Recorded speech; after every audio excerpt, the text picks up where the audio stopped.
하나님의 말씀은 신약성경 요한계시록 우리 11장 3절 말씀, 요한계시록 11장 3절 말씀을 제가 봉독해 드리겠습니다. 이것은 하나님의 말씀입니다. 내가 나의 두 증인에게 권세를 주리니 그들이 굵은 베옷을 입고 1260일을 예언하리라. 아멘. 오전에 한 일회가 시작이 되면 이제 어떻게 보면 예수님의 재림하시기 직전에 이제 7년이라고 하는 한시적인 기간이 카운트다운이 시작이 된다라고 말씀을 드렸습니다. 근데 이거 한 일회가 언제 오느냐는 아무도 모릅니다.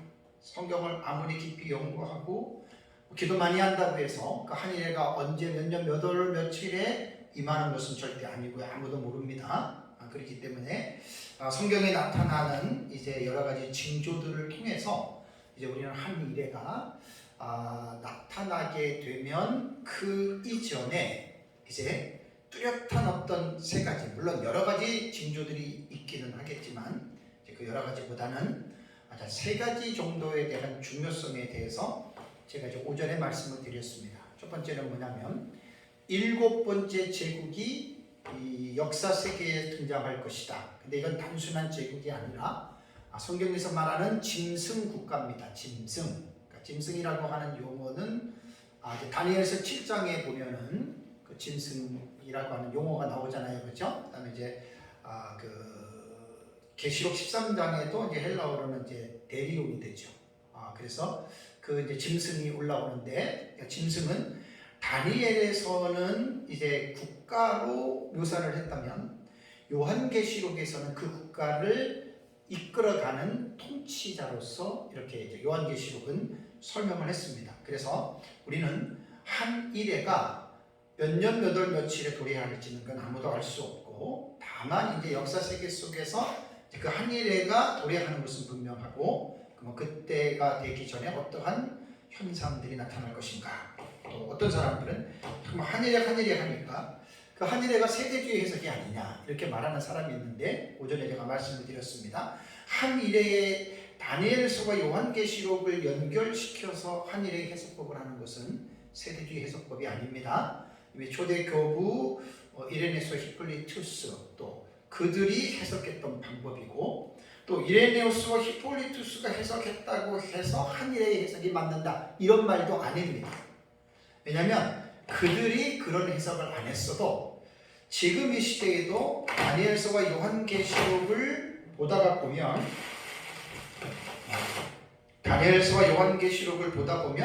충분히 70일의 계시에서 한 일회에 대한 부분들이 이제 분명하게 이제 등장하게 되고, 또 그것을 요한계시록과 연결시켜서 보면 저는 그것이 하나님이 요한계시록을 주신 계시의 의미라고 저는 조금도 의심하지 않고 저는 그것을 받아들입니다. 그래서 7번째 제국이 등장하는 것에 대해서는 이미 다니엘서에 예언을 했고, 또 그것이 요한계시록에서도 나오고, 그 7번째 제국이 등장할 때 그 7번째 제국을 통치하는 통치자, 바로 그 사람이 적그리스도다. 오전에 제가 말씀을 드렸습니다.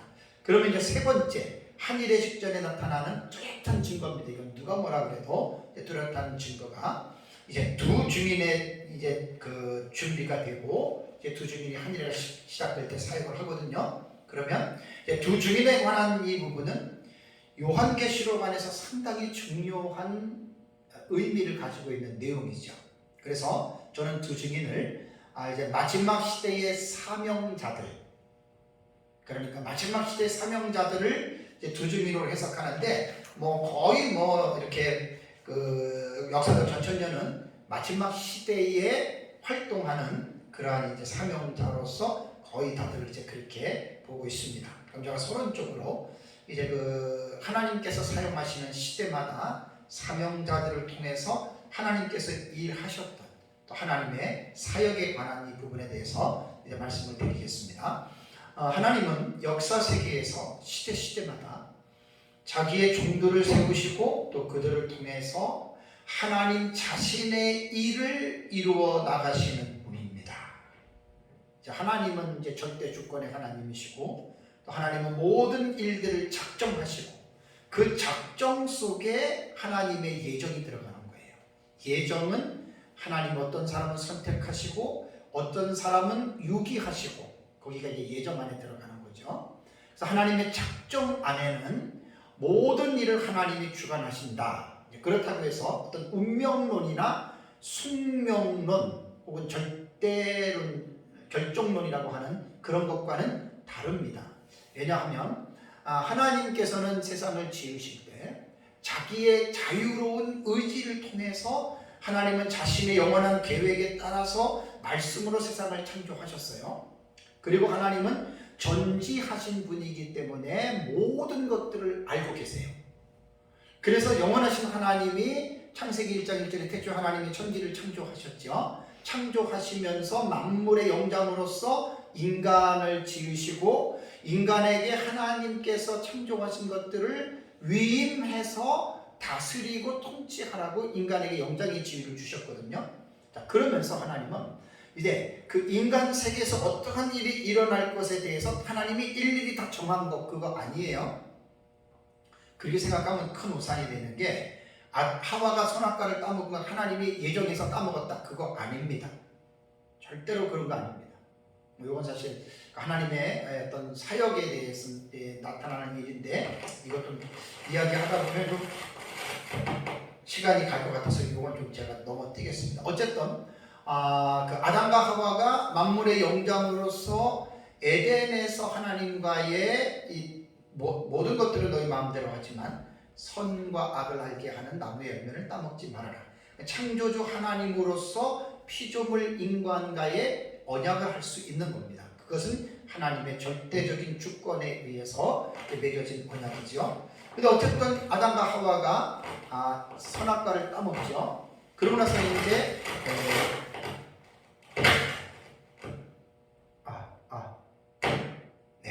그러고 나서 이제 죄인이 되죠.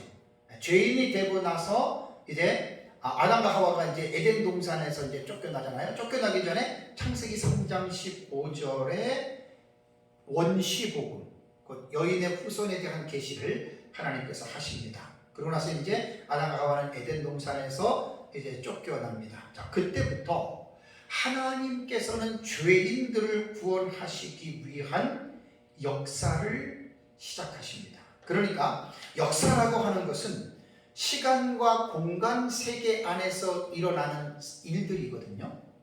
그런데 역사는 세계사가 있고 일반 역사가 있고 구속사가 있습니다. 그러니까 일반 역사는 그냥 하나님께서 그냥 이 세상을 천지를 창조하신 이후부터 지금까지 쭉 내려오는 모든 역사들이 일반 역사고 그 일반 역사 안에 하나님께서 택한 자들을 구원해 가시는 또 택한 자들을 통해서 특별하게 비상적으로 섭리하시는 하나님의 구속사가 있습니다. 구속사는 구원과 역사의 합성인데 역사 세계 속에서 하나님이 선택하신 예정하신 사람들을 구원하시는 역사 이걸 구속사라고 해요. 그러니까 일반인들은 하나님의 구속사가 뭔지를 알지도 못하고 볼 수도 없지만 구원받은 사람들은 일반의 세속사 속에서 하나님의 구속사를 볼 수가 있어요. 그래서 그 구속사를 우리에게 자세하게 계시하는 것이 바로 성경입니다. 구약 39권, 신약 27권, 그래서 신구약 27권을 통해서 하나님의 구속의 역사의 이 모든 정보가 성경 안에 이제 다 담겨져 있는 거죠. 그래서 하나님은 이제 아담이 타락하고 에덴에서 쫓겨나고 나서 하나님이 종들을 세우셔서 사명자들이죠. 그 시대마다 하나님이 일을 하셨는데 하나님의 종들의 최초의 모델은 누구냐? 그건 아담입니다. 그래서 창세기 5장에 보면 아담의 10대 톨레도트가 나오죠. 족보가 나와요. 거기에서 아담, 셋, 에노스, 게난, 마할랄렛, 야렛, 에녹, 무드셀라, 라멕, 노아에 이르기까지 10대 원족장들이 나오잖아요. 그러면 이들을 단순히 원족장으로서 보면 안 됩니다. 이들이 하나님께서 그 시대에 사용했던 종들입니다. 이들이 바로 하나님께서 그 시대에 사용했던 사명자들입니다. 그래서 아담에게 원시복음의 의미를 가르쳐주고 아담은 계속해서 후손들에게 그 뱀의 후손과 여인의 후손에 대한 그 관계를 설명을 해주고 자녀들은 그것을 듣고 또 자식은 자기 손자에게 계속해서 이렇게 내려왔지요. 그러고 나서 이제 하나님의 구속의 역사를 보면 노아, 아담의 10대 손이 노아잖아요. 노아의 이후에 노아는 셈에게, 셈은 아르박sad에게, 아르박sad은 셀라, 에벨, 벨렛, 르우스루, 나홀, 데라, 아브라함에 이르기까지 또 노아에서 10대니까 아담부터 아브라함까지는 약 20대가 됩니다. 자, 그러면서 이들이 살았던 시대에는 이 일반의 세속사는 뭐 쭉 가인의 후손이라던가 이런 후손들을 통해서 역사가 계속 진행되어 오는데 그 일반 역사 속에서 하나님의 구속사는 하나님이 자기가 선택한 종들, 그들이 사명자예요. 그들을 통해서 여인의 후손의 계시를 하나님께서 그들에게 가르쳐 주셨던 겁니다.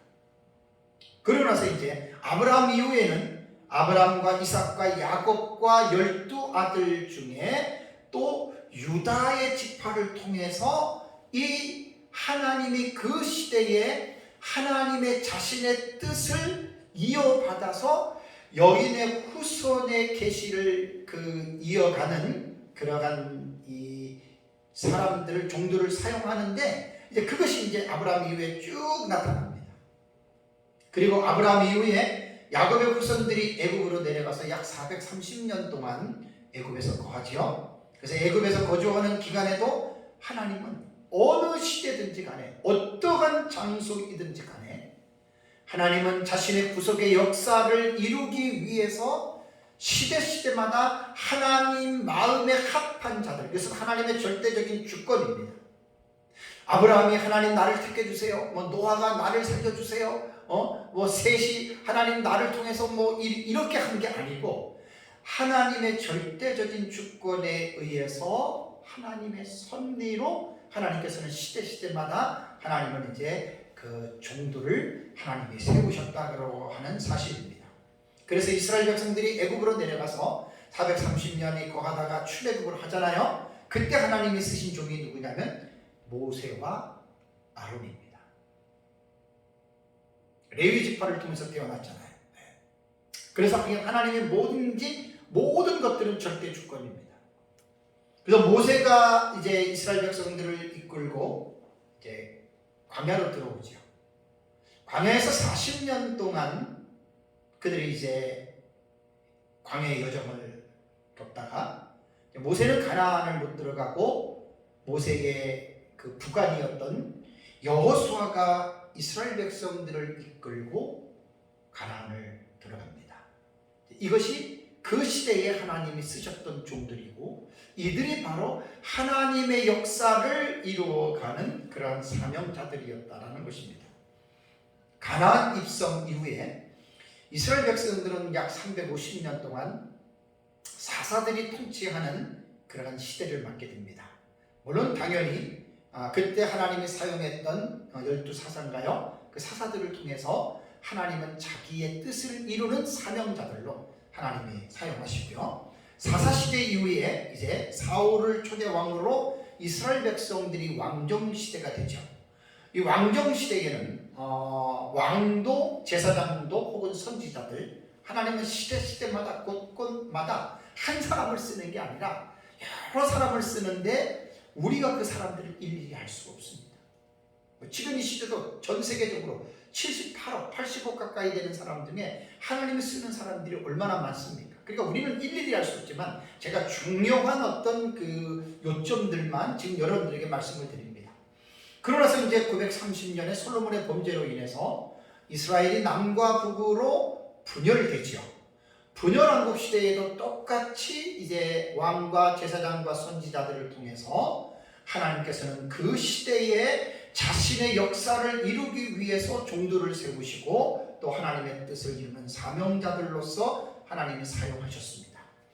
분열왕국 이후에 남북왕조는 멸망합니다. 주전 722년에 북왕국이 아수르에 의해서 멸망하고 586년에 남유다는 바벨론에 의해서 멸망하고 바벨론 포수 70년의 세월을 마치고 다시 그들은 고국으로 돌아옵니다. 이게 포로귀환이죠. 포로귀환도 1차, 2차, 3차가 있어요. 그래서 스룹바벨을 통해서 1차, 2차는 에스라를 통해서 458년, 3차는 444년에 느헤미야를 통해서 이스라엘 백성들이 고국으로 귀환하잖아요. 이것도 다 하나님이 그 시대에 하나님께서 자신의 뜻을 이루기 위해서 종들을 세우시고 하나님께서는 그들을 사명자로 시대마다 쓰셨다라고 하는 말입니다. 그래서 포로기 시대와 그 다음에 이제 특별계시가 스탑하는, 멈추는 약 400년 동안의 중간기 시대에도 특히 이스라엘 같은 경우에는 하스몬 왕조라 그러죠. 마카비 왕조를 통해서 하나님께서는 그 정말 순수한 마음을 가지고 하나님의 율법의 열심을 가지고 살았던 마카비의 후예들 하스몬 왕조입니다. 물론 그들이 다 잘했다는 게 아니라 그런 사람들을 통해서 하나님은 시대마다 하나님께서는 자신의 뜻을 이루는 그러한 종들과 사명자로 삼으셨다는 말입니다. 이제 중간기 시대가 마치고 이제 때가 참에 하나님께서는 여자에게서 창세기 3장 15절에 언약하신 여인의 후손이 태어나죠.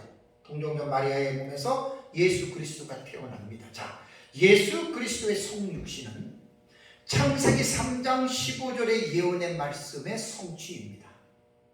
성경은 이렇게 예언으로 풀어가는 거예요. 예언으로. 5절에 들은 말씀을 드린 대로. 자, 그 다음에 예수님께서 태어나시고 이제 신약시대가 이제 시작이 되잖아요. 신약시대가 열리면서 예수님께서는 이 세상에 오셨을 때 뭐 사람들을 만나서 병 고쳐주고 귀신 쫓아주고 뭐 신비한 일을 보여주는 그런 일을 하려고 온 게 아니에요. 예수님은 하나님의 뜻에 따라서 하나님의 구속사를 성취하고 계속해서 자신을 기점으로 신약시대를 통해서 예수님 다시 재림하실 때까지의 신약의 전 기간 동안에 마치 구약시대에 하나님께서 자기의 종들을 세우시고 사명자들을 통해서 하나님의 구속의 역사를 이루어 가셨던 것처럼 신약시대에도 마찬가지로 예수님의 재림 때까지 똑같이 하나님의 종들을 세워서 하나님의 자신의 뜻을 시대마다 드러내시는 이러한 종들을 하나님께서 사용하셨다는 겁니다. 그래서 예수님의 공생애사에게 가장 중요한 핵심은 군중이 아니에요. 무리가 아니에요. 12명의 제자들이었어요. 그래서 12명의 제자를 택하시고 그들과 함께 동고동락하시면서 예수님께서는 그들에게 필요한 모든 것들을 3년 6개월 동안 제자들과 함께 앞으로 그들이 하나님의 나라의 역사, 하나님의 종으로서 어떻게 하나님의 사명을 감당해야 할 것을 친히 몸소 보여주시고 교훈하셨다는 것입니다. 이 12제자를 통해서 신약시대 구속의 역사는 신약시대의 역사에 이제 그 역사가 진행이 됩니다.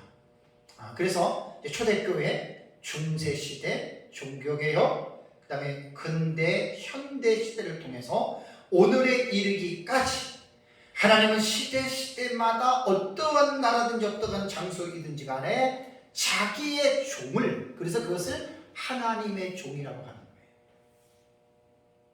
그래서 계시록 7장에 보면은 14만 4천의 인들에게 이마에 종을 치는데 누구냐면 하나님의 종입니다. 하나님의 종들 잘 일을 하셔야 됩니다.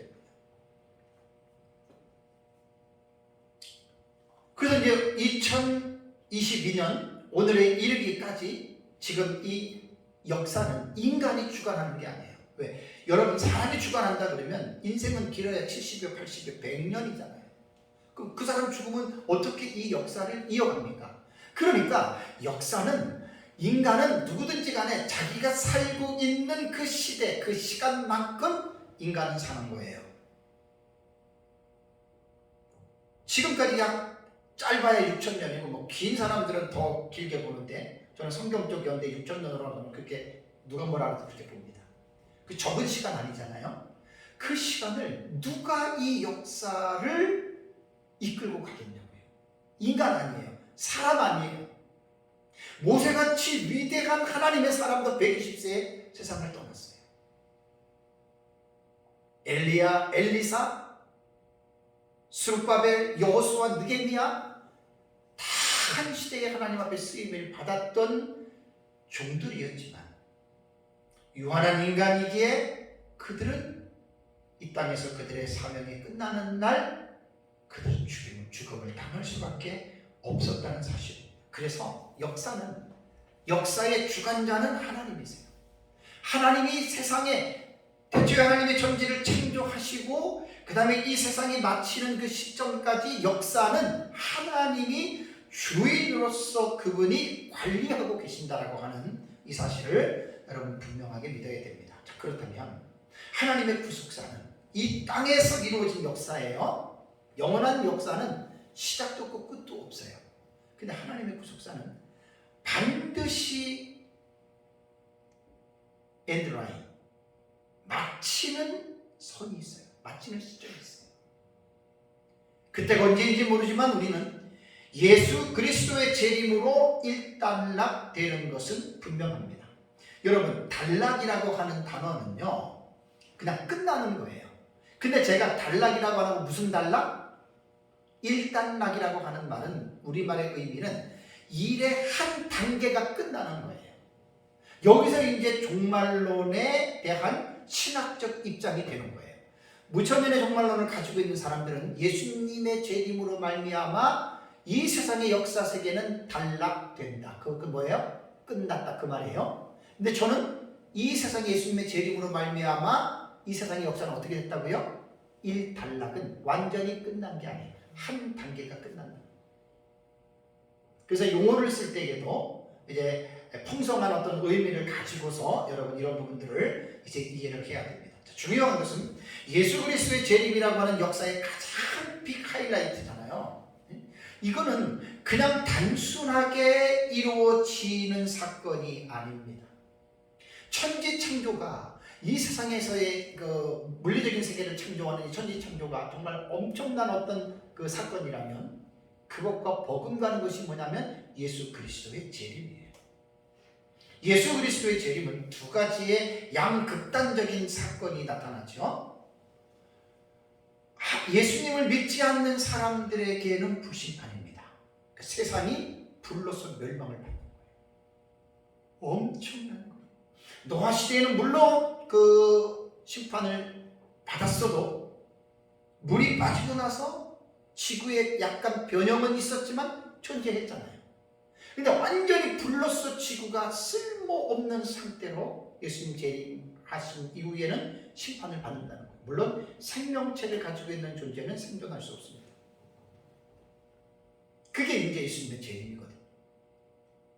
그리고 믿는 사람들은 이제 그 불심판으로부터 구원을 받게 되죠. 그래서 우리는 신약시대 교회가 가장 우리가 집중해야 될 사건이 뭐냐면 예수 그리스도의 재림입니다. 그 예수 그리스도의 재림을 앞두고 교회는 시와 때는 알 수 없지만 예수님의 재림하기 전에 어떠한 일들이 벌어질 것인가, 이거는 오전에도 말씀드렸지만 분명히 하나님은 성경에 기록해 놨습니다. 왜? 하나님이 그것을 기록해 놓지 않았을까요? 그냥 어느 날 살아가다 갑자기 예수님 재림하고 끝날까요? 이건 말이 안 됩니다. 하나님의 성품, 하나님의 속성, 하나님의 사역을 성경을 통해서 아는 사람이라면 절대로 하나님은 그렇게 하시는 분이 아닙니다. 오전에도 말씀드린 대로 하나님께서는 자기 종들에게 분명하게 이러한 역사적으로 일어나는 큰 사건들을 미리 하나님께서 말씀해 주셨다고 제가 이제 오전에 여러분들에게 이제 말씀을 드렸습니다. 한 가지 놀라운 것은 뭐냐면 사탄, 그 다음에 그의 부하들인 귀신들 있잖아요. 귀신들도 자기네들이 언제 망한다라고 하는 것을 알고 있어요. 참 놀라운 일이에요. 이 내용이 어디 나오냐면 마태복음 8장 28절과 29절에 예수님께서 가다라 지방에서 귀신 들린 자를 쫓아낼 때 여러분 기억나시죠? 그 사나운 군대 귀신 들린 이제 그 사람에게 예수님께서 갔어요. 예수님께서 가서 그를 쫓아내려고 하는데 그 뭐라고 귀신들이 그 사람 속에서 말을 하냐면 하나님의 아들이여 우리가 당신과 무슨 상관이 있나이까? 라고 예수님에게 지금 귀신들이 말을 하면서 때가 이르기 전에 우리를 괴롭게 하려고 여기 오셨나이까? 라고 귀신들이 말했어요. 이 말이 무슨 말이죠?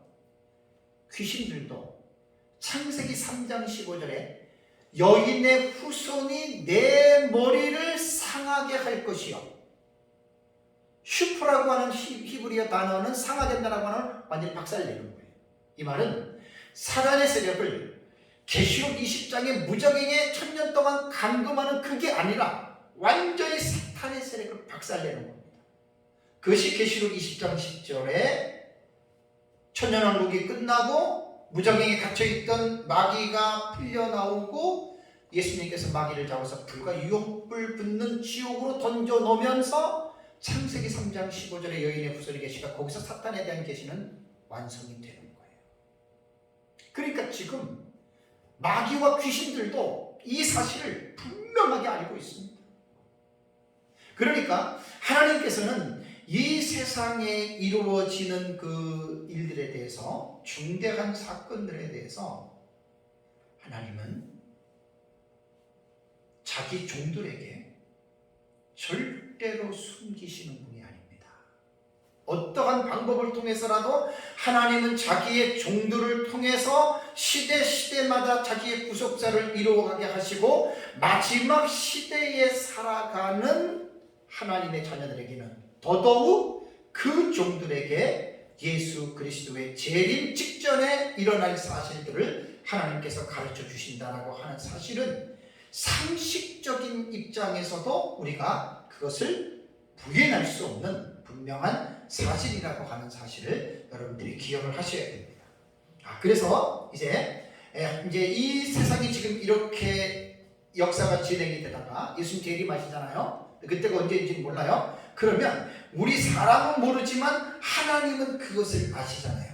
하나님은 그것을 아시기 때문에 지금 이 시대에도 만약에 예수님께서 뭐 10년 있다 오신다 그러면 벌써 하나님은 다 계획하고 계십니다. 우리는 몰라요. 그러니까 이 사명자로 부름을 받는 것도 나중에 따지고 보면 뭐 제가 목사가 되고 싶어서 목사 된 거 아니에요. 저는 100% 그렇게 생각합니다. 진짜 하나님의 섭리로 하나님의 뜻 가운데에 또 내가 살고 있는 이 시대에 부족하지만 하나님이 저를 불러서 신학을 하게 하고 목회를 하게 하셨다. 이건 내 의지는 하나도 없습니다.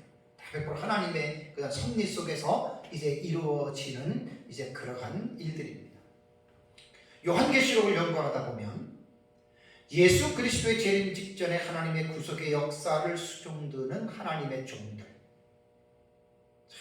참 비중 있게 다룹니다. 제가 요한계시록을 깨달으면서 가장 내 마음에 뜨거웠던 부분이 두 증인입니다. 오늘 말씀드릴 두 증인입니다. 너무나 마음이 뜨거웠습니다. 두 증인을 깨닫고 나서 그때부터 지금까지 제 마음은 변하지 않았습니다.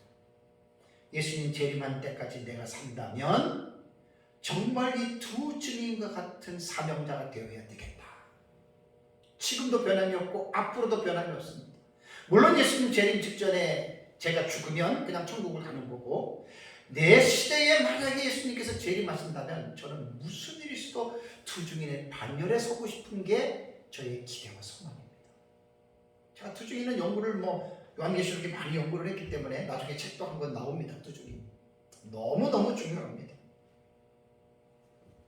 그래서 이 두 증인에 대한 용어는 아까 조금 전에 읽어드린 대로 계시록 11장 3절 내가 나의 두 증인에게 권세를 주리니 두 증인 나오잖아요. 그래서 이제 그들이 굵은 베옷을 입고 1260일을 예언하리라. 사실 이 두 증인의 맥락은 계시록 10장부터 11장 14절까지가 이게 같은 내용이에요. 장과 절은 우리 사람이 후에 만들어 놓은 거 원래 구약성경, 신약성경 기록될 때 장과 절의 구분이 없었어요. 근데 내용적으로 보면 10장과 11장, 14절까지는 두 증인에 관한 본문이에요. 그래서 이제 지금 이 시간에는 두 증인에 대한 자세한 이야기를 하는 것이 아니라 이제 이 두 증인이 한일회가 시작이 되면 이들이 이제 사역을 하는데 갑자기 한일회 시작 딱 될 때 갑자기 하는 게 아니라 준비가 되어지잖아요. 준비가. 2022년 5월 15일이 오늘이 14일과 13일과 12일, 11일, 10일이 있었던 역사의 시간 속에서 연속적으로 이루어진 것이지 갑자기 2000년 1월에서 22년 5월 16일로 시간이 이렇게 연결되는 게 아니잖아요. 그러니까 한 일에는 분명히 어느 시점의 역사의 세계 속에서 도래하는데 순식간에 갑자기 온다는 말이 아니에요. 시간은 연속적으로 이어져 오는 거예요. 그러니까 두 증인도 갑자기 없다가 툭 튀어나오는 게 아니라 한일회가 시작되기 전부터 계속해서 하나님은 마지막 시대에 사용하는 자기의 종들, 사명자들을 지금도 하나님은 준비시키고 있다라고 하는 말입니다. 그들의 무리를 가리켜서 이제 계시록 11장 3절에는 두 증인이라고 하는데 여기에서 두 증인, 두 단어죠. 두라고 하는 말은 듀오, 투입니다. 두 명입니다. 요한계시록 11장에 나오는 둘이라는 수는 제가 처음에 기억나십니까? 요한계시록 독법에서 요한계시록을 어떻게 먼저 읽어야 된다고 첫 번에 말씀드렸어요.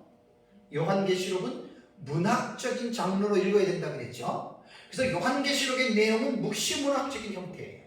그 묵시문학이 뭐냐? 그러니까 이 묵시문학 속에서 1, 2, 3, 4, 5, 7, 9, 10,000, 12,000, 1000 이런 숫자들이 있잖아요. 그죠? 12,000 전부 다 이러한 묵시문학적인 어떤 그러한 그 용어에서 그 의미가 이제 그 안에 담겨 있는 숫자가 묵시문학적인 의미가 담겨져 있는 거예요. 그런데 요한계시록 11장에 나오는 둘이라고 하는 수는 유일하게 의미 깊게 사용이 되었다고 말할 수가 있습니다.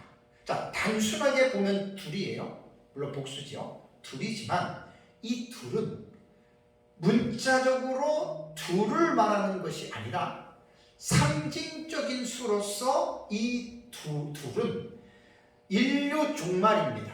지금 이 시대도 아니고 구약 시대도 아니고 인류 종말에 예수 그리스도의 재림 직전에 마지막 추수꾼들의 숫자를 둘이라고 하는 단순한 숫자를 상징적인 의미를 담고 표현한 거예요.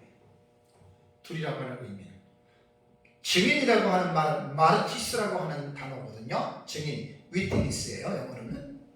이 증인이라고 하는 말은 신약 성경의 마르티스는 34번 나와요.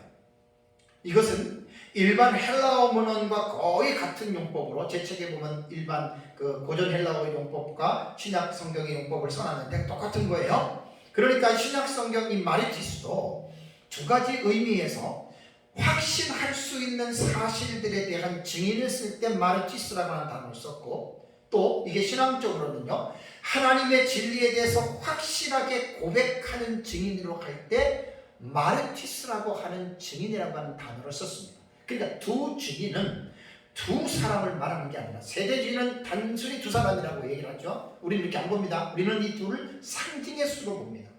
그러니까 마지막 시대의 사명자들인 그 무리들, 전 세계적인 상제에 있는 하나님의 종들, 그 사명자들을 우리는 그 전체적인 무리들을 바로 디오마르티스, 두 증인이다라고 요한계시록에는 말하고 있다라고 하는 이 사실을 분명하게 기억을 하고 요한계시록을 여러분 우리는 이제 공부를 이제 해야 됩니다. 그러면 이제 두 증인들이 한일회가 시작이 될 때 이들이 이제 사역을 하는데 그 7장에서 두 증인에 대해서는 사실 그 요한계시록이 22장에 이렇게 돼 있잖아요. 근데 두 증인과 연관된 장이요. 제가 연구한 바로는 17장이 나와요. 1장도, 2장도, 3장도 이 두 증인들하고 연관들이 있어요. 물론 여기서는 그 범위를 넓혔지요. 그러니까 옛날에 그 요한 당시에 하나님께 쓰임을 받았던 7교회의 사자들, 다 그들도 두 증인의 타이폴로지, 모형론적인 인물들입니다. 지금 이 시대에 만약에 우리 목회자들이나 꼭 목회자들만 말하는 게 아니죠. 목사나 교회의 일꾼들, 구역장도 있고 셀장도 있고 여러 가지 있을 거 아니에요. 다 그 사람들, 두 증인들은 모형적인 인물이에요. 모형적인 인물. 그렇게 본다면 요한계시록 22장 안에 17장이 전부 다 연결되어 있고 제 책에는 하나의 도표에다가 그것을 써놨습니다. 참 두 증인의 이 계시가 얼마나 여러분 중요한지 모릅니다. 너무 중요합니다. 그래서 두 증인은 이제 인류 종말의 마지막 추수꾼들입니다. 사명자들입니다. 그래서 이들은 하나님에 의해서 철저하게 준비가 되는 종들인데 우선 그 10장을 여러분 잠깐 보시면 다른 말씀을 못 드려도 자 요한계시록 여러분 10장을 보시면 요한계시록 여러분 10장을 보시면은요 그 천사와 작은 책이라고 하는 이 소제목 아래서 하늘에서 힘센 다른 천사가 내려오지요. 그 다음에 손에는 분명히 작은 두루마리를 들고 이제 사도 요한과 대화를 하는 가운데에 이 두루마리를 받아 먹으라고 이야기를 하잖아요. 그죠? 자, 사도 요한이 그 두루마리를 그 구절에 보면은 달라한즉 천사가 이르되 갖다 먹어버리라 내 배에서는 쓰나 입에서는 꿀같이 달리라 한 거를 사도 요한이 갖다 먹었어요. 그죠? 10장 10절에 그러면서 먹은 후에는 내 배에서 쓰게 되더라 그랬습니다. 그리고 11절을 보면 그가 내게 말하기를 내가 많은 백성과 나라와 방언과 임금에게 다시 예언하여야 하리라 하더라 그랬죠. 그렇다면 사도 요한이 10장에서 분명히 두루마리를 받아 먹었고 그 다음에 많은 백성과 나라와 임금에게 다시 예언할 것인데 실제적으로 사도 요한은 전 세계를 다니면서 예언한 적은 없습니다. 인생의 아주 고령의 나이에 밤모섬에서 이제 있으면서 계시를 보고 그리고 몇 년 안 지나서 이제 사도 요한은 이제 죽었다고 이렇게 이야기를 합니다. 그러니까 지금 이게 뭐냐면 요한계시록 제가 전체 주의할 때 다 말씀을 드린 대로 사도 요한은 환상을 속에서 분명히 받아먹고 이 받아먹은 사람은 이 1260일 동안에 이제 예언을 하는데 이 실제적인 인물은 요한이 아니라 후에 나타날 사람들이 있는데 그래서 사도 요한은 대행적인 예표 사역이라고 제가 말씀을 드렸죠. 그러니까 실제로 할 사람들은 누구예요? 그래서 11장에 가면은 내가 나의 두 증인에게 이 말이 나옵니다. 그래서 시대마다 하나님은 자신의 뜻을 이루기 위해서 하나님은 자기의 종들을 썼어요. 그들도 넓게 볼 때는 두 증인의 맥락 속에 들어갔지만 요한계시록 11장에서 말하는 두 증인은 인류 마지막 시대 예수님이 재림하시기 직전에 사역하는 사명자들을 두 증인이라고 한다. 이거를 분명하게 설정을 해놓고 여러분은 지금 이해를 해야 됩니다. 그러니까 이 말이 뭐냐면 자 예를 들어서 이건 예입니다. 이거는 10년 뒤에 만약에 한일애가 도래한다. 그럼 예수님 재림한다. 그럼 재림 직전에 한일애 7년이라는 시간이 있잖아요. 그죠? 그러면 7년 한일애가 시작되기 전에 3년이라는 게 있죠. 그죠? 그러면 하나님은 한일애가 시작이 될 때 자기 사명자 종들을 14만 4천으로 인쳐서 쓰시거든요. 쓰시는데 딱 인을 치기 전에부터 어떻게 해요? 준비한다 그 말이에요. 하루아침에 갑자기 두 증인 되는 거 아니에요. 그래서 10장의 내용은 뭐냐면 이 두루마리 예언의 말씀을 받아 먹으라라고 하는 말은 뭐냐면 두 증인이 되는 하나님의 사명자들은 반드시 작은 두루마리의 계시를 알아야 하나님이 쓰십니다. 설도 잘하고 지식 많고 사람 많이 모았고 인품 좋다고 해서 하나님이 두 증인을 쓰는 게 아니에요. 두 증인의 가장 중요한 자질이라면 요한계시록에 대한 분명한 이해를 가지고 있어야 그 사람이 두 증인이 될 수 있어요. 그럼 이 어려운 요한계시록을 어떻게 이해를 해야 되나요? 그러니까 계속해서 공부를 해야죠. 계속해서 공부를 해야죠. 제가 지금 요한계시록만 갖고 실험하는 게 10여 년 되잖아요. 계속 앞으로 실험을 해야 돼요. 왜? 이제 두 증인이 되는 사역자들에 대해서 제가 가르치는 사명을 받았기 때문에 계속해서 연구하고 책을 쓰고 가르쳐야 되거든요. 그러니까 두 증인들은 1차적으로 준비가 되어져야 되는데 다른 준비가 아니라 요한계시록, 기독교 종말론에 대한 이 사실을 알지 못하면 절대로 그 사람은 두 증인이 있을 수 없습니다. 그래서 받아 먹어야 된다는 말이 공부해야 된다 그런 뜻입니다. 그래서 그 이제 준비하고 있는 거예요. 요한계시록을 전혀 모르는 사람이 갑자기 풀어져가지고 하늘에서 두 증인 된다. 그건 있을 수 없는 일이에요. 그래서 각처에서 전 세계적으로 우리는 모르지만 이 작은 두루마리를 받아 먹게 되는 것이 요한계시록을 계속해서 그것도 잘못된 게 아니라 올바르게 공부를 한다는 말입니다.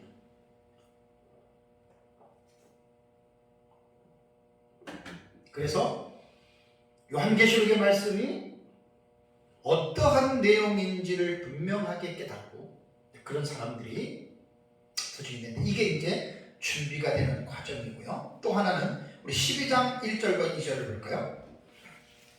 계시록 12장 1절과 2절을 보면 하늘에 큰 이적이 보이니 해를 옷 입은 한 여자가 있는데 그 발 아래에는 달이 있고 그 머리에는 12별의 관을 썼더라. 이 여자가 아이를 베어 해산하게 되면 아파서 애를 쓰며 부르짖더라. 이제 12장에서 제가 주의할 때 말씀을 드렸습니다.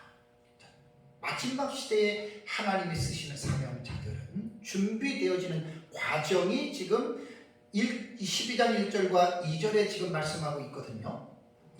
하루 옷 입은 여자가 아이를 가졌다. 그리고 아이를 가지고 산통을 느끼는 거죠. 그렇죠? 아이를 낳으려고. 이게 지금 뭘 말하냐면 해로 옷 입은 여자는 그러니까 이 종말론 신학적 입장에서 뭐 문자로 보느냐 상징으로 보느냐 과거냐 그 다음에 과거주의냐 아니면 역사주의냐 미래주의냐 이상주의냐 이게 다 필요한 거예요. 여기는 우리는 어떻게 해석을 하냐면 해로 옷 입은 여자가 성령이 임하는 촛대교회 건전한 교회예요. 그 해로 옷 입은 여자가 교회라고 그랬어요. 하나님 앞에 진실한 교회. 근데 그 교회가 아들을 낳는다? 이게 뭘 말하겠어요? 사명자들을 낳는 거예요. 하나님의 종들을 낳는 거예요. 그러면 교회가 진실한 하나님의 사명자를 낳는데 편하게 낳겠어요? 고통을 겪으면서 낳겠어요? 고통을 겪으면서 낳아요. 자, 이것은 제가 목회를 30년을 해왔기 때문에 자신 있게 말합니다. 편안하게 목사가 돼서 뭐 걱정 안 하고 고생 안 하고 되는 분들이 의외로 많습니다. 그건 우리 시대가 하나님에게 복을 받았기 때문에 우리의 사회적인 환경이 그렇게 풍요하기 때문에 그렇게 된 거예요. 그 나쁜 건 아니에요. 만약에 그 지금 이슬람권이라든가 불교권이라든가 반기독교적인 나라에서 종이 되려고 그러면 어떻겠습니까? 편안하게 뭐 누리면서 되겠습니까? 아니죠. 말도 못한 어려움을 겪습니다.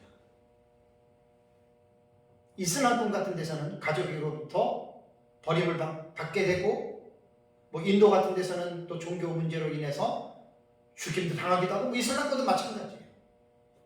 그런데 진짜 이 두 증인에 대한 이 연구를 깊이 하면 나는 100% 나는 이 말이 맞다고 봅니다. 마지막 시대에는요. 하나님의 종들이 사명자가 편안한 환경에서 만들어지는 건 나는 아니라고 봅니다. 하나님의 하드 트레이닝을 시켜요.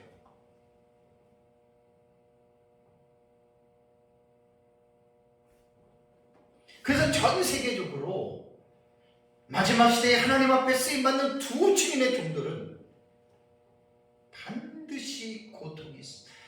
산모가 아이를 낳기 위해서 고통을 느끼는 것과 같이 목사가 되기 위해서, 목사 아니라도 사역자가 되기 위해서 여러 가지 주변 환경에 어려움을 겪으면서 하나님이 그들을 훈련시킵니다.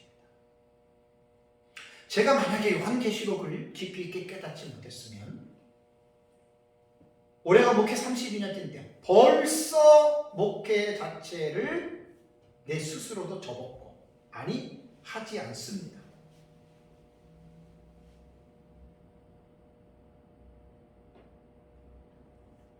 저는 성경을 연구하면서 이 부분을 분명하게 제가 발견했기 때문에, 우리 에스라에서 제가 12년 동안 목사님들 대상으로 강의를 하면서 제가 늘 이런 말을 했습니다. 마지막 때에 힘들고 어려울 때 성도들이 다 나가도 정말 마지막 때에 사명자로 부름을 받은 사람은 끝까지 준비하면서 말씀을 전해야 됩니다. 제가 이런 말들을 서울에서도 강의할 때 꽤 많이 말을 했거든요. 근데 지금 제가 이 사실을 지금 몸소 겪으면서 하고 있는 거예요. 우리 교회가 몇십 명 되는 것도 아니고 몇 명이잖아요. 몇 명을 앉혀놓고 나이도 이제 들어가고 32년 목회를 했고 지칠 만한 대로 지친 거 아닙니까 제가? 근데 저는 전혀 지치는 거 없어요. 제가 발견하게 성경에서 그걸 발견한 거예요. 마지막 시대에 하나님의 사명자로서 쓰임받는 종들은 예수님의 재림에 대한 사실을 고지해야 되거든요. 외쳐야 되거든요. 참 너무 지금 중요합니다. 두 중에. 그러니까 계시록 12장 1절과 2절에 헤로드 입은 여자 초대 교회가 종들을 배출하는데 얼마나 어렵겠느냐. 자, 큰 교회 같은 데는 우리 아들만 하더라도 2-3천 명 교회를 다니니까 부목사 해서 한 10명 정도 되니까, 그런 데서 만약에 정상적으로 신앙생활해서 신학교를 갔다 그러면 교회에서 학비 다 대줘요. 생활비도 넉넉하게 줘요. 걱정할 게 없잖아요. 그죠? 근데 적은 교회 몇십 명도 안 되고, 이런 교회에서 예를 들어서 이제 사역자 하나를 배출한다고 생각해 보십시오. 성도들 헌금 들어오는 걸 가지고 사역자들 학비 대줘, 사례비 줘. 또 그게 풍족하게 적은 게 줄 수 있습니까? 못 주죠. 그러면 사역자들 신학 공부하면서 아르바이트 하지요. 여러분 얼마나 힘든 일 하십니까? 그걸 지금 제가 말씀을 드립니다. 이게 꼭 물질적인 환경적인 어려움만 말하는 게 아니라, 이 사명자들은, 하나님의 종들은요, 일반 성도들하고 훈련시키는 이 내용이 달라요. 상당히 하나님의 종들은요, 제가 이 길을 걸어와 봤기 때문에 그냥 일반 성도 같으면 웬만하면 넘어갈 것도 하나님은 사역자들은 절대로 안 넘어갑니다. 욥이 고백했던 것처럼 침 삼킬 동안까지도 하나님을 놓지 않아요. 저는 모르겠어요. 다른 사람은 모르지만 저는 지금까지 39년을 예수를 믿으면서 목회 32년 하면서 엄청나게 많이 저는 겪으면서 지금 가고 있습니다. 그러니까 이게 외부적인 환경의 고통보다도 내 안에 있는 옛 자아와의 그 갈등에서부터 나오는 싸움이 있어요. 바울이 오라라는 곤고한 사람이로다. 이 사망의 몸에서 누가 나를 건져내요? 내가 원하는 바 선을 행치 아니하고 원치 아니하는 바 악은 행하는도다. 이게요, 영적으로 우리가 하나님 앞에서 우리 자신들을 내면을 보면, 인간은 사도 바울이 고백했던 것처럼 우린 다 죄인 중에 괴수들입니다. 똑바르고 올바른 사람 하나도 없습니다. 그러니까 자신과의 싸움, 또 자신의 부족. 그러니까 마지막 시대에 하나님의 종들로 쓰임을 받는 사명자들은 결코 웃으면서 가는 길이 아닙니다. 자신의 내면의 문제, 또 건강의 문제, 가정의 문제, 또 물질적인 문제, 대인 관계의 문제부터 시작해서 내가 감당할 수 없는 정말 버거운 그런 수많은 사건과 환경을 만나면서 자신을 쳐서 복종시켜야 하는, 이게 말로 표현할 수 없을 정도로 많습니다. 그래서 하나님의 종들로 쓰임을 받는 사명자들은 결코 편하게 가는 길이 아닙니다. 적은 교회만 어려운 게 아니라 큰 교회도 어려워요. 사람을 관계하는 게 그렇게 어려워요. 별의별 성도들 사람들이 다 있어요. 염소 같은 사람들. 그럼 하나님이 왜 양의 우리의 염소를 집어넣느냐? 양들을 또 움직이기 위해서 집어넣는다 그래요. 그거 다 일리가 있어요. 그래서 이 두 증인들은 준비되어지는 과정이 고난이 있어요. 두 증인을 깊이 공부하다 보면 결국 두 증인은 1260일 사역 마치고 다 순교당합니다.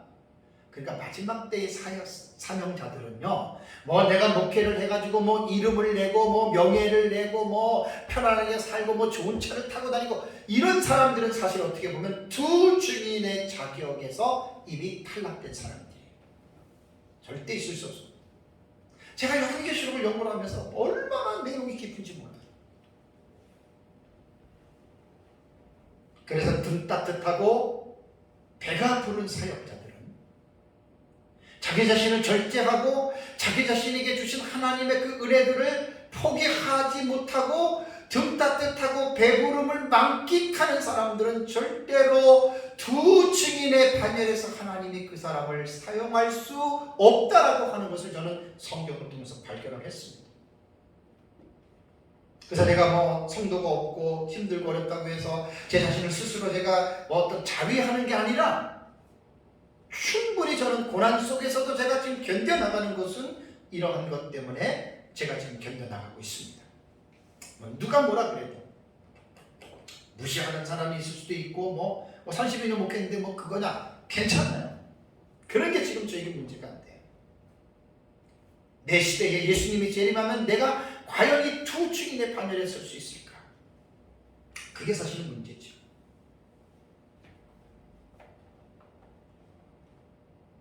근데 이제 마지막으로 결론적으로 두 증인에게 있어서 제일 여러분 중요한 것은 뭔 줄 아세요?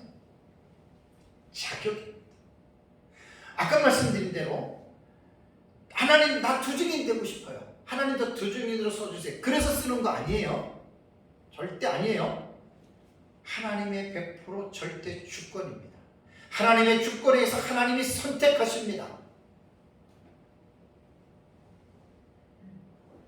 요즘 같은 때에는 그냥 자기가 신학교 가가지고 공부해가지고 안수받아가지고 목사가 된다. 그럼 다 목사인 줄 알고 있잖아요. 뭐 실제적으로 외형적으로는 그러니까. 근데 목사라고도 하나님이 쓰는 게 아니에요. 거짓된 종들도 많고 잘못된 사람도 많아요. 사기꾼 같은 목사들도 가면 갈수록 점점점 많아지잖아요. 입으로는 예수 하나님 하다가 전부 다 자기의 주머니를 채우고 자기의 욕정을 채우는 목사들이 점점 갈수록 많아지잖아요. 하나님이 쓰는 종들이 아니에요.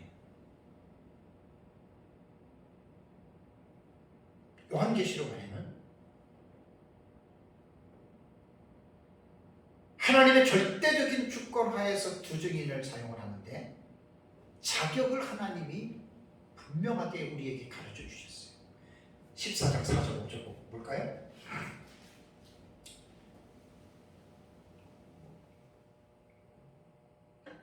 계시록 14장 4절과 5절을 한번 보시면 이 사람들은 여자와 더불어 더럽히지 아니하고 순결한 자라 어린 양이 어디로 인도하든지 따라가는 자며 사람 가운데서 속량함을 받아 처음 익은 열매로 하나님과 어린 양에게 속한 자들이니 그 입에 거짓말이 없고 흠이 없는 자들이더라.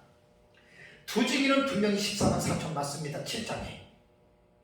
그리고 7장에 14만 4천이 14장에 올라오면 시온산에 올라갔습니다.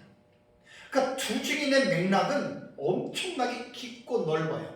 그래서 요한계시록에서 두 증인에 대한 이 내용을 잘 정리를 해야 진짜 두 증인이 얼마나 중대한 역할을 감당하는 자인 줄 깨닫게 되는데, 하는 사람들이 두 증인에 관한 11장 3절의 두 증인 이걸로 끝나는 경우가 있는데 14만 4천이 계시록 11장에 나오는 두 증인입니다. 다 연결된 존재들입니다. 오늘 14장 4절과 5절은 두 증인, 이 사람들이 14만 4천이 7장에 인침을 받은 14만 4천이 14장에 와서 이들이 하늘의 시온산에 올라갔잖아요. 근데 4절과 5절은 이들은 이렇게 살 것이다가 아니라 이미 이 땅에서 이렇게 살았던 자들이라는 거예요.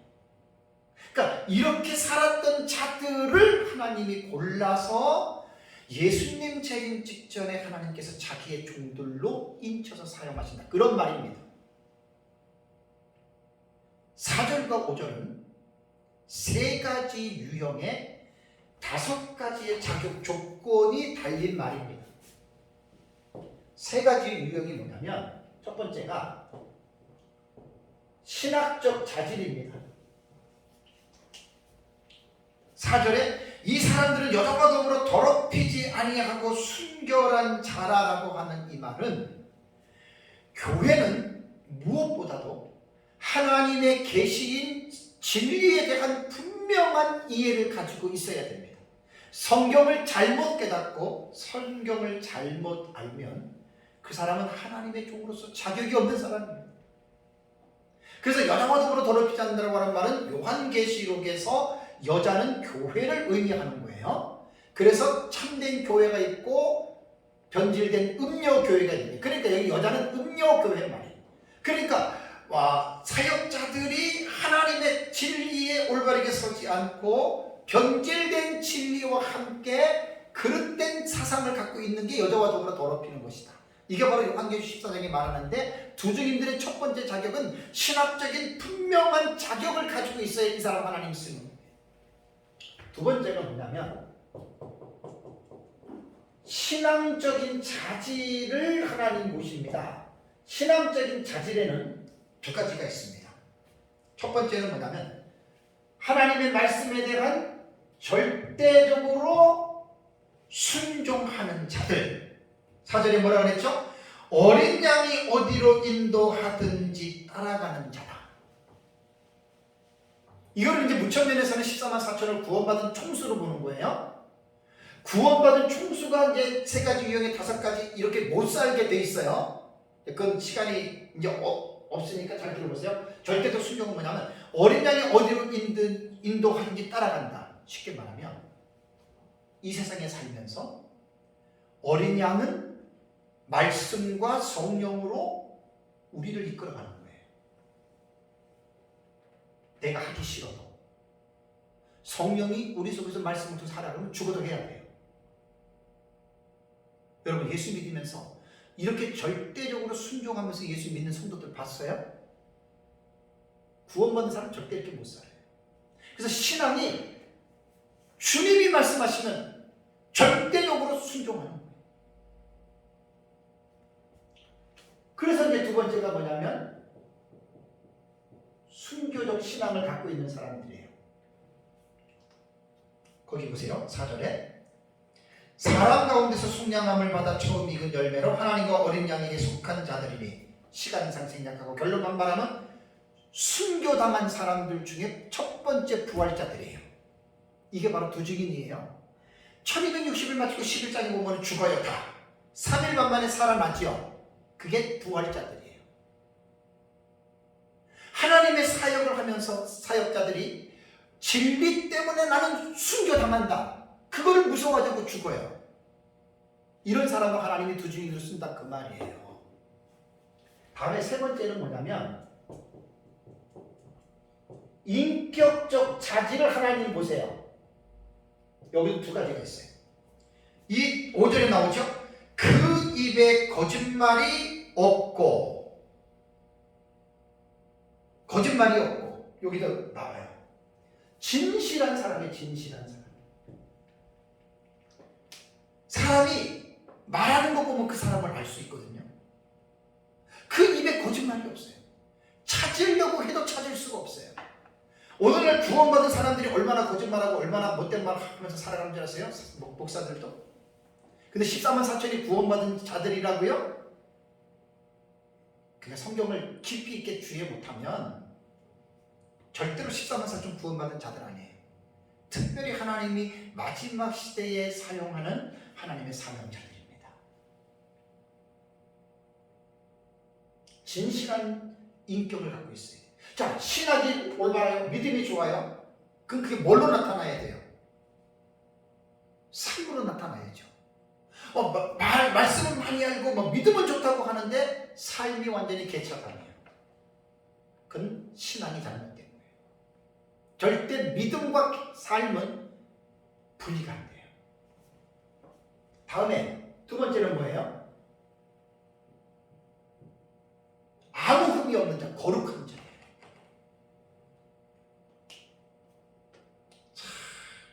그러니까 두 증인은 자격이 세 가지 유형의 다섯 가지가 조건이 있는 거예요. 이런 사람들만 하나님께서 어떻게 해요? 마지막 시대의 사명자인 두 증인으로 쓰신다. 그래서 제가 이 사실을 깨닫고 나서 부족하지만 이런 자가 되기를 위해서 신학적인 자질을 높이기 위해서 제가 성경을 계속 연구하고 그 다음에 신앙적인 자질도 정말 하나님의 뜻이면 절대적으로 순종해야 되겠다.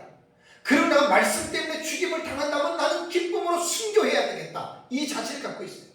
그리고 또 두 주님들은 진실하기 때문에 입에서 거짓말이 없기 때문에 말을 조심하려고 하고 있는 거죠. 그리고 아무 흠이 없는 자들이기 때문에 부족하지만 정말로 내가 이 세상에서 비굴하게 살지 않고 죄와 싸워서 넘어지지 않고 정말 하나님의 뜻대로 살려고 제가 이것을 발버둥을 치는 거예요. 물론 완벽한 사람을 말하는 게 아니에요. 살다 보면 잘못할 수 있고 넘어질 수 있지만 그때 회개하고 일어나는 거 그것까지 다 포함이 되는 겁니다. 사랑하는 성도 여러분, 지금 제가 말씀드린 것은 한 일회가 이제 시작이 되면 언제인지는 모르지만 오전에 7번째 제국이 등장하고 거기에 적그리스도가 나오고 세 번째는 하나님 편에서는 마지막 시대에 살고 있는 생명책에 기록된 자기의 택한 백성들을 하나님께서 구원하고 보호하기 위해서 마지막 시대의 사역자들을 하나님이 세운다. 그들이 바로 두 증인이에요. 근데 그 두 증인들을 하나님이 지금 준비시키고 있다. 그래서 목회자들 특히 두 증인이 되려고 하는 사람들은 이 다섯 가지의 자격 조건을 이미 계시록 14장 5절에 하나님께서 말씀해 놨기 때문에 이렇게 발버둥을 치고 이렇게 살아가는 자들 반드시 하나님 마지막 때 두 증인으로 쓰십니다. 목회자들 뿐만 아니라 일반 성도들도 이 원리를 잘 따라서 살면, 왜냐하면 마지막 때는 추수하는 거예요. 생명책이 기록된 자 예수님 재림 앞두고 하나님께서 정리하는 거거든요. 그래서 우리는 앞으로 요한계시록을 통해서 이러한 구체적인 사건 하나하나를 앞으로 계속해서 제가 이제 말씀을 드리면서 우리가 예수님에 대한 소망을 가지고 또 믿음으로 또 이렇게 살아가시기를 주님의 이름으로 축복합니다. 다 같이 함께 말씀을 생각하면서